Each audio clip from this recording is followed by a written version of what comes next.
ralentir ou de supprimer des contenus sur Internet. Cette disposition constitue un frein au développement de l'économie numérique au Sénégal. En plus, il a des conséquences sur la liberté d'expression et le libre accès des citoyens sénégalais à une information plurielle et indépendante. Parce que si on donne aux opérateurs et aux régulateurs la possibilité de bloquer ou de ralentir des contenus sur Internet, ça veut dire que demain, votre site web peut être bloqué sous n'importe quel prétexte. Ça veut dire que tous les jeunes qui youtubeurs, qui investissent, qui travaillent pour acquérir un peu d'argent sur YouTube, peuvent voir leur chaîne bloquée par les opérateurs ou par les régulateurs. Donc c'est un frein à l'économie numérique, à la compétitivité, à l'innovation des jeunes. C'est pour là que nous lançons une alerte en direction des citoyens, en direction des députés du Sénégal qui vont voter la loi, parce que la loi n'a pas encore été votée. Elle sera votée à la reprise des sessions de la nouvelle session de l'Assemblée nationale. Nous lançons un appel à tous les députés du Sénégal d'amender le dernier alinéa de l'article 27 qui remet en cause la neutralité du net au Sénégal. Parce que ça constitue un danger, surtout pour la liberté d'expression et le libre accès des citoyens à une information plurielle et indépendante, surtout quand on considère que bientôt, c'est la campagne électorale. Donc si on donne la possibilité à ces opérateurs, aux régulateurs, de bloquer des contenus sur Internet, de ralentir des contenus sur Internet, l'accès à une information plurielle, la liberté d'expression est en danger en perspective des élections présidentielles qui s'approchent. Le plan d'action, pour le moment, nous avons organisé cette conférence de presse pour alerter les citoyens, pour alerter les députés. La prochaine étape, c'est de déposer en fait cette lettre, l'envoyer à tous les députés du Sénégal avant le vote de la loi, les sensibiliser, essayer de les rencontrer. Nous prévoyons aussi d'organiser une journée de protestation en ligne en demandant à tous ceux qui sont intéressés et qui se sentent menacés par ces dispositions de participer à une journée de protestation en ligne sur tous les réseaux sociaux. Et si la loi est votée, nous allons essayer de sensibiliser 16 députés qui vont attaquer la décision au niveau de la Cour suprême. Voilà le plan d'action. Mais le plus important, c'est... Il faut juste rappeler d'emblée que le projet de texte qui est aujourd'hui, dans lequel porte nos discussions, n'est pas un texte qui est adopté à l'Assemblée nationale. C'est un projet de texte qui est voté en Conseil des ministres. Donc, en fait, il ne peut être considéré comme du droit dit et qu'il faut connaître les évolutions. Mais il faut dire que c'est l'article 25 pose le principe du droit d'accès à l'Internet, ainsi que l'article 26, ce qui est conforme aux engagements internationaux. Je ne reviendrai pas sur l'ensemble des conventions internationales qui consacrent le droit d'accès à l'information et le droit à la liberté d'expression. Juste rappeler que l'observation numéro 34 du Comité des Nations Unies pour les droits de l'homme indique que l'article 19 du Pacte international des droits civiques et politiques protège toutes les formes d'expression et les moyens de les diffuser, y compris tous les moyens d'expression électronique et Internet. Les États partis au PIDC devraient tenir en compte de la mesure dans laquelle l'évolution des techniques et de l'information et de la communication, comme l'Internet et les systèmes de diffusion électronique et l'information utilisant la téléphonie mobile a transformé les pratiques de la communication dans le monde entier. Seulement, l'article 27 prévoit des mesures raisonnables de gestion du trafic. Il faut très rapidement signaler que la restriction à une liberté fondamentale n'est pas une illégalité. Seulement, le document élaboré par article 19 et intitulé Intermédiaire Internet, il est de la responsabilité, définit les restrictions d'une liberté d'expression. Ces restrictions doivent être conformes généralement à 3 critères. D'une part, les restrictions doivent être prévues par la loi, poursuivre un but légitime, se conformer, être strictement nécessaire et proportionnel. Toute restriction imposée au fonctionnement des sites web, des blogs et tout autre système de diffusion de l'information par le biais de l'Internet, des moyens électroniques ou autres, y compris les systèmes d'appui connexes à ces moyens de communication, comme les fournisseurs d'accès à l'Internet ou les moteurs de recherche, n'est licite que s'ils sont conformes à ces différents critères que je viens d'énumérer. Au regard de ces différents, de ce qui est dit, l'article 27 du projet susmentionné soulève quelques problématiques. D'ailleurs, d'abord, la première problématique, c'est que la loi en question ne définit pas ce qu'on entend par mesure raisonnable de gestion du trafic. Qu'est-ce qu'on entend par mesure de gestion raisonnable du trafic? Est-ce ralentir, est-ce bloquer, est-ce suspendre? On ne le sait pas. La loi ne le définit pas. Ensuite, ces mesures dites raisonnables. Bien que le projet de texte précise les circonstances dans lesquelles ces mesures doivent intervenir, en ce qui concerne les fournisseurs, ces circonstances dans lesquelles ces restrictions doivent intervenir posent quelques interrogations. D'autant plus qu'il donne un pouvoir discrétionnaire à l'opérateur. À titre illustratif, l'opérateur peut imposer ces mesures pour préserver l'intégrité et la sécurité des réseaux. Ce qui me paraît une notion un peu vague et quelque part imprécise. Ou même prévenir une congestion imminente. Cela veut dire que si on était dans le cadre d'une infraction, on aurait dit que l'infraction n'est même pas encore consommée. Cela veut dire que si l'opérateur peut même utiliser ces mesures-là pour prévenir une gestion imminente du réseau, atténuer les congestions temporaires ou exceptionnelles. Donc, ce qui veut dire que l'opérateur, sans pour autant, parce que la loi lui confère cette prérogative. Et enfin, en dehors de ce pouvoir de gestion du trafic, ce pouvoir de gestion du trafic est en même temps conféré à l'autorité de régulation, qui cette fois-ci peut imposer ou tout simplement autoriser autant qu'il juge utile pour préserver la concurrence et veiller au traitement équitable, ce qui confère un large pouvoir d'appréciation à l'autorité de régulation. Voilà. Il faut dire que ces restrictions de la liberté d'expression, on les a constatées depuis un certain nombre d'années, notamment avec le code de la presse. Ça veut dire que ce n'est qu'une suite logique. Je vous donne l'exemple de l'article 192 du code de la presse qui confère à l'autorité administrative le pouvoir de préserver ou de faire cesser une atteinte à la sécurité de l'État, à l'intégrité du territoire ou en cas d'incitation à d'autres appels au monde, ordonner la saisie des supports de communication, des entreprises de presse, la suspension ou l'arrêté de la diffusion d'un programme, la fermeture du programme, la fermeture provisoire de l'organe de presse. Ces inquiétudes sont d'autant plus légitimes, d'autant plus qu'on est à l'approche des élections. Aujourd'hui, dans le passé, on a vu une autorité se déplacer dans une radio pour tout simplement servir une citation, comment dire, une notification à la télévision pour lui demander de cesser l'événement. La possibilité à un opérateur de restreindre l'accès à un service Internet. Je donne l'exemple très simple de WhatsApp. Au Sénégal, pratiquement des millions de personnes utilisent WhatsApp. Sur WhatsApp, vous avez pas mal de services. Par exemple, l'échange de messages vocaux, qu'on appelle vocal dans le langage populaire. Vous avez les messages textes, donc le SMS. Vous avez les vidéos, vous avez les statuts. Un opérateur peut dire, par exemple, on a parlé tout à l'heure de gestion raisonnable du trafic. Un opérateur peut dire, dans mon réseau, je me suis rendu compte que les vidéos consomment énormément de bandes passantes. Et c'est le cas d'ailleurs. Alors, il peut dire, je peux permettre aux utilisateurs de WhatsApp de partager du texte, mais pas de la vidéo. Ou bien de partager des éléments audio, mais pas de passer des appels audio. Et cela a existé dans le monde. Un exemple du Maroc. Il y a quelques années, le Maroc avait décidé, donc c'est le régulateur qui avait donné la possibilité aux opérateurs pour des questions commerciales, parce que les opérateurs avaient dit que les OTT sont des entreprises qui offrent des services de téléphonie via Internet sans qu'ils soient des opérateurs avec une licence. Ces OTT, comme WhatsApp ou Skype ou Viber ou Imo ou Messenger, il y en a pas mal. Ces OTT consomment de la bande passante et ils n'ont pas de licence. Alors au Maroc, qu'est-ce qui s'est passé? Le régulateur avait décidé de permettre aux opérateurs de restreindre l'accès à certains services de WhatsApp. Par exemple, en 2014, vous ne pouviez pas passer un appel audio via WhatsApp. Vous pouviez envoyer que du SMS. Si par exemple au Sénégal, d'ici quelques mois, on vous dit que vous ne pouvez plus envoyer des messages audio, mais seulement du texte, qui sait écrire? Le taux d'analphabétisme au Sénégal, il est là, on le connaît. Pour dire tout simplement qu'on peut aller vers ça et l'explication technique qu'un opérateur pourra donner, c'est tout simplement parce que son chiffre d'affaires est en train de tomber.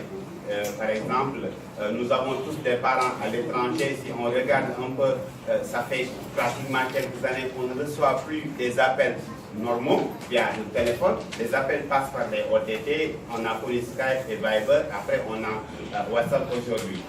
Pour revenir un peu sur Viber, on l'a utilisé il y a quelques années. Qu'est-ce qui s'est passé pour que Viber disparaisse du Sénégal?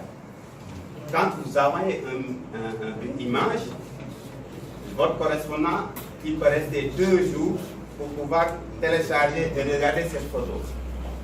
C'est un effet de ralentissement que l'opérateur a la possibilité de faire avec des techniques qui existent, avec ce qu'on appelle les équipementiers d'infrastructure, parce que les opérateurs ils travaillent avec des équipementiers qui installent sur le réseau des outils qui leur permettent d'avoir une visibilité sur qu'est-ce qui est utilisé, quelles sont les plateformes qui sont utilisées, quels sont les flux, est-ce que c'est de la voix, est-ce que c'est de la vidéo, est-ce que c'est du texte, etc. Et ces outils vont permettre aux opérateurs de définir qu'est-ce qui peut être prioritaire sur son réseau ou pas. Et le principe de neutralité du net, par exemple, je donne l'Union européenne qui a consacré ça, qui a donné la possibilité à tous les pays membres de l'Union européenne de consacrer le principe de neutralité du net, contrairement aux États-Unis, même si la loi qui remet en cause ce principe n'est pas encore validée totalement côté fédéral et que les États locaux ont décidé, en tout cas pour certains, de ne pas encourager ce principe. Je donne l'exemple de l'État californien qui a décidé de créer une loi locale pour obliger les opérateurs locaux à respecter le principe de neutralité du net. Et si ce principe est levé au Sénégal, ce sera une porte ouverte aux opérateurs et aux entreprises qui utilisent le net de pouvoir ne plus prioriser certains outils. Nous utilisons tous des vidéos que nous consommons via YouTube. Je donne l'exemple de Free en France. Il y a quelques années, il y a eu un problème avec YouTube. Free a constaté que YouTube consommait énormément de bandes passantes et ça leur coûtait extrêmement cher. Free a décidé de ralentir l'accès à YouTube. C'est-à-dire, quand vous regardez une vidéo sur YouTube, ça bloque petit à petit jusqu'à ce que vous abandonniez, ou bien que la qualité de la vidéo, quand vous voulez regarder une vidéo en haute définition, la vidéo est en définition standard, c'est-à-dire que la qualité n'est pas bonne, et que là vous finissez par abandonner. Ce qui s'est passé est que Google a décidé finalement de payer pour que son flux soit normal sur le réseau de Free. Et si un jour on remet en cause le principe de neutralité au Sénégal, un opérateur pourra décider de dire, bon, si vous êtes producteur de séries télé au Sénégal, il y en a plein, si vous voulez que votre vidéo soit vue sur YouTube, il va falloir passer à la caisse pour que nous priorisions votre flux sur Internet. Voilà en gros les aspects techniques qui tournent autour de ce principe de neutralité. Par rapport à un projet qui n'est pas encore passé à l'Assemblée, ça on l'a dit, et qui risque naturellement d'avoir un impact sur l'humanité du Sénégal, un impact du point de vue des consommateurs dans l'utilisation des ressources que nous utilisons aujourd'hui sur Internet. Donc je tiens à dire d'abord que le projet de loi qui porte le code des communications n'est pas en soi un projet qui est foncièrement mauvais. Je dis bien qui est foncièrement mauvais, où tout est à jeter à la poubelle. Il y a des choses qui sont bien, qu'il faut consolider, notamment l'article 25, etc. Mais ce que nous pensons, et qui aujourd'hui explique notre présence ici, c'est que dans ce projet de code, il y a dans l'article 27, l'alinéa qui dit l'autorité de régulation peut autoriser ou imposer toute mesure de gestion du trafic et du circuit pour notamment préserver la concurrence dans le secteur des communications électroniques et veiller au traitement équitable des services similaires. Alors, ce qui se passe, c'est quand vous dites pour autoriser ou imposer, ça veut dire que vous donnez un quitus. Vous donnez tout simplement la possibilité aux opérateurs, sur une base légale, c'est ça le problème. Un opérateur qui agissait ou bien qui agit de la sorte pouvait être resté en justice parce que justement, il attaque un principe fondamental qui est celui de la liberté d'expression, mais aussi celui qui est au droit de l'accès à l'information. L'accès à l'information via les nouveaux médias, parce qu'aujourd'hui, qu'on le veuille ou non, l'Internet de manière générale est devenu un lieu de prise de parole au-delà d'être un lieu de vie aujourd'hui, des lieux de sociabilité numérique. Ce sont des lieux de prise de parole que nous avons investis aujourd'hui massivement. Ce sont des lieux de parole où nous partageons des informations sur l'actualité locale, nationale, internationale, mais c'est également aujourd'hui des lieux, ce sont des lieux aujourd'hui de sociabilité. Et si vous donnez la possibilité aux opérateurs de de réguler le flux sur la base de considérations qui peuvent être des considérations idéologiques ou financières, vous portez atteinte à un droit qui est un droit fondamental, le droit à la connexion, le droit à l'accès à l'information et naturellement le droit d'expression. Et ça, c'est un problème. Ce que nous disons, c'est que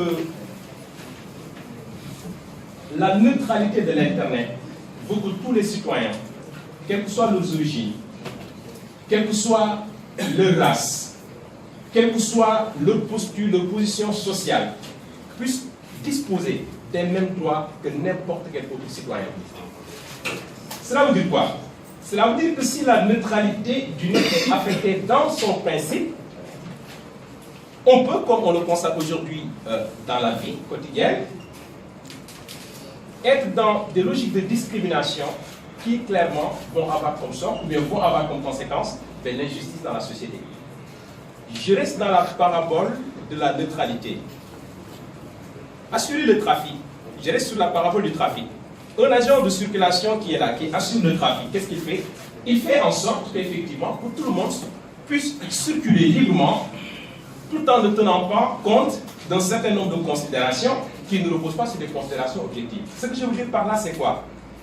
Affecter la neutralité de l'Internet, c'est comme l'agent qui régule la circulation, qui va dire telle personne a une belle voiture, elle peut passer, telle personne il est beau, elle peut passer, telle personne, etc., etc. Et ça, c'est un problème.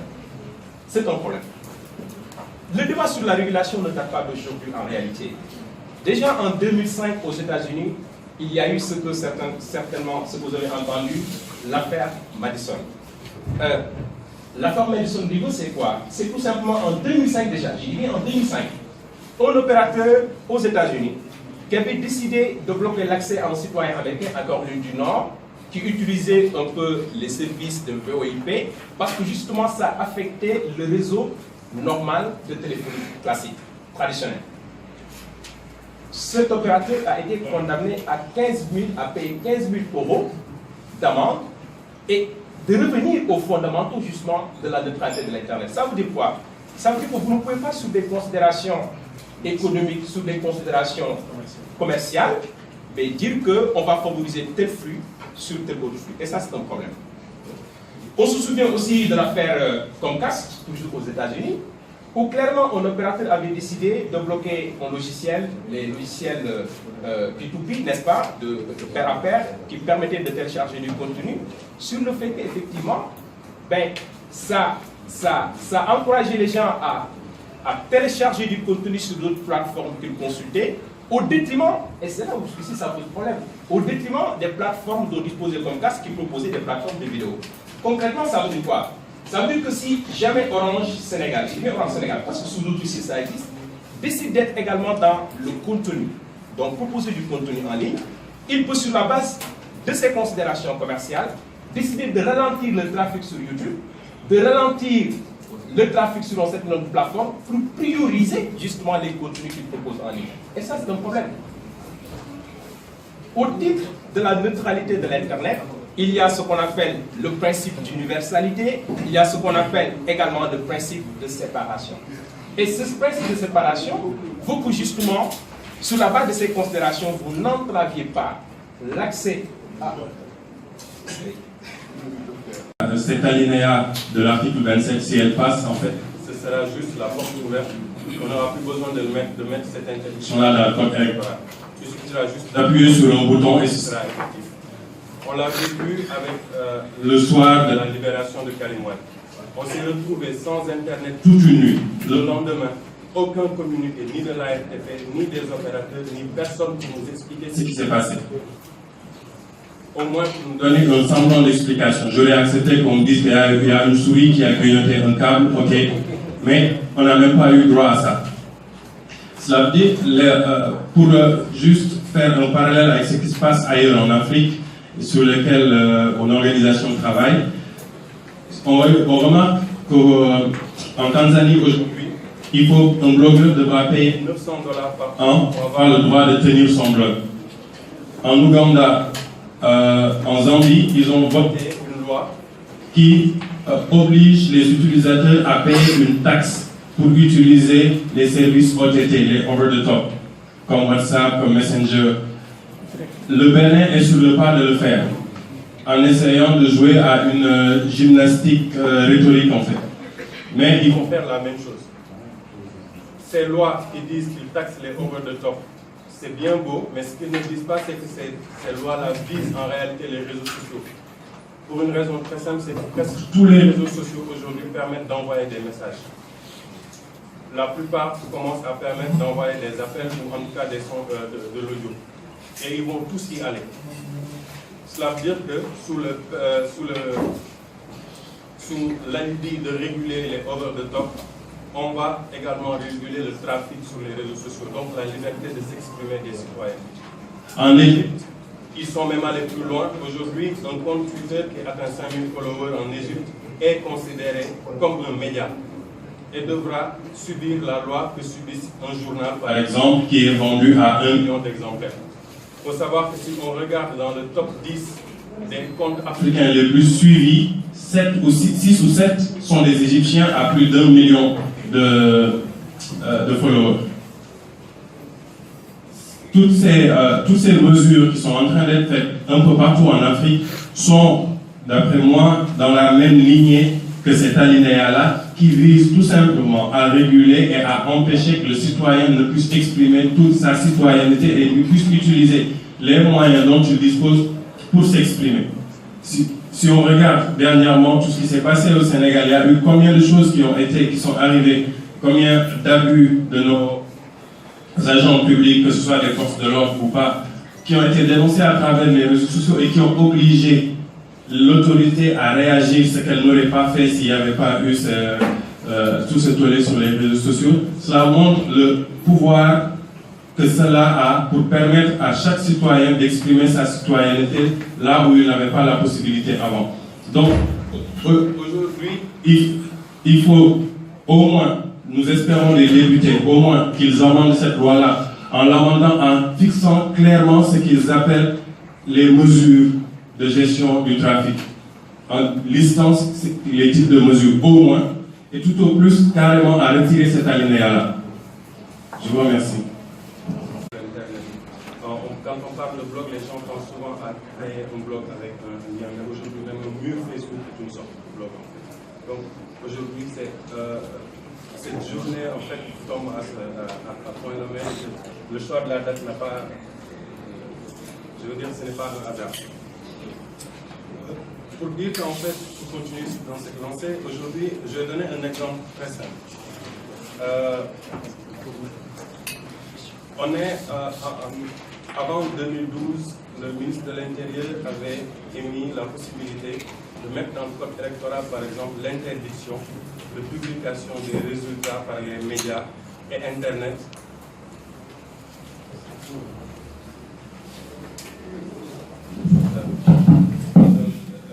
L'interdiction par les médias et par les sites, donc les sites d'info, de la diffusion des résultats des élections avant 22 heures. Là, on parle d'emploi des jeunes. Aujourd'hui, il y a beaucoup de jeunes qui sont restés chez eux et qui travaillent avec le net pour se faire de l'argent. C'est-à-dire qu'ils sont aujourd'hui tranquilles parce qu'ils sont les entrepreneurs du net. Soit c'est des fournisseurs de contenu, ou bien simplement, en fait, c'est des jeunes, c'est des youtubeurs qui font du contenu et qui gagnent de l'argent. Et donc, tous ces gens-là, aujourd'hui, risquent de se retrouver en chômage et risquent d'aller chercher ailleurs parce que simplement, en fait, il y a des restrictions sur Internet, il y a des restrictions sur les réseaux sociaux qui font qu'aujourd'hui, ils ne peuvent plus gagner de vie. Alors, ça, c'est une première étape. Effectivement, nous allons rencontrer les groupes parlementaires, les différents groupes parlementaires qui sont à l'Assemblée nationale, non inscrits, opposition, pouvoir. Également aussi, après, nous allons faire des journées de lutte sur Internet, bien entendu. C'est Internet, et donc nous allons rester sur Internet, nous faisons ce que nous avons à faire pour que tout le monde entier chasse qu'au Sénégal, on est en train de restreindre les libertés, on est en train de restreindre les moyens de communication. Et li ma bëgg wax mooy que ne maanaam ñi nga xam ne ñi ngi ci kër gi muy ñi koy liggéey wala ñi nga xam ne ñi ci marché yi wala ñi nekk menuisier wala ñu nekk ay tailleur di utiliser WhatsApp pour wala mën nga gis. Et donc loolu maanaam bu amee mooy que ñi nga xam ci ne ñi ngi wekkoon ci loolu yëpp seen liggéey day daal di yàqu. Et it ñi nga xam ci ne mooy am ñi nga xam ci ne maanaam dañu defoon benn système pour mën a liggéey seen biir day daal di yàqu dañu gën a mën a investir ci communication et tey jii nii maanaam interopérateurs yi moom la pouvoir gën a teg ci kanam que intérêt citoyen yi te loolu nag bu amee ñun ñi nga xam te ne dañuy yëngu ci wàllu internet bi moo tax ñu ne kat foog ñu jóg xamal nit ñi li nga xam ne fa lañ jëm ndaxte loi bu ñu ko voté fi nekk nii élection yi buñ ci demee bu ñu demee kat ba nga xam te ne maanaam trafic bi commencé na compliqué bu neexee opérateur wala bu neexee régulateur bi ñu ne kat internet bi dañ ko wàññi ba mu néew doole ba nga xam te ne booy woote du dem booy yónnee photo du dem vidéo moom kenn waxaale wu ko et li ci gën a garaaw mooy que maanaam wax nañu fii léegi gaa bëriwuñu mais quand même am na benn communauté boo xam ne ñu leen wax ne youtubeur ay jeunes la yoo xam ci ne maanaam ñoom dañuy développé ay contenu façon contenu bu nekk di ko def ci biir YouTube li ci am luñ ci gañ as tuut ñooñu noonu maanaam il faut que dem sàkki pexe et loolu balaa muy am képp koo xam ci ne en tout cas yaa ngi communiqué ci mbir mi c'est-à-dire nekk koo di woo say doom jënd crédit woo say doom yoo xam ne ñu ngi extérieur ak yooyu noonu wala woo say parents yi xam ne ñu ngi extérieur di jox ak ñoom di wax ak ñoom wala képp koo xam ci ne maanaam lii nii am nga ci yaakaar kat li ngi lay ñaan vraiment nga wuti noo dem ba nga xam ci ne fii ki fàtt dañ wax prochaine étape bi lan la bu ñu rencontré député yi rencontré autorité wax nit ñi vraiment fekkente ne naroon ñu dellu ginnaaw ci mbir mi ñu xool ban tànk lañu jëm ak ñu jëm parce que kat mbir mi ndëgg sërëx la piège la boo xam ne mi ngi fi opérateur yi mën nañu utiliser lu leen neexee régulateur mën nañu utiliser lu leen neexee et loolu war ñu ko seetaatee bu ko seetaatee fu ñu jëm xamul et léegi li nga xam ci ne am na mooy que ne dañu njëkk a wax affaire code la presse ñu ñëw dugal ci ay ndëgg sërëx yoo xam ne doy waar la kenn waxu kenn ngaaw ñu ñëwoon ci biir code pénal bi dugal ci ay ndëgg sërëx yoo xam ne ñu doy waar la yoo xam ne lépp pour rek wàññi doole wala képp koo xam ne muy utiliser WhatsApp wala muy utiliser Facebook muy utiliser Twitter wala YouTube buñ la bëggee faagaagal daal day faagaagal ndaxte loi mi ngi fii mais buñ ko bëggee utiliser mooy maanaam bu demee ba am crise wala ñu dem ba toll ci élection wala ñu xalaat ne kat seen intérêt menacé na tant que loolu amul fii gis nañu que ne fii benn loi duñ ko appliqué waaye nag balaa ñuy yegg foofu kat dinañ yóbbu xamal nañu kat fi ñu jëm.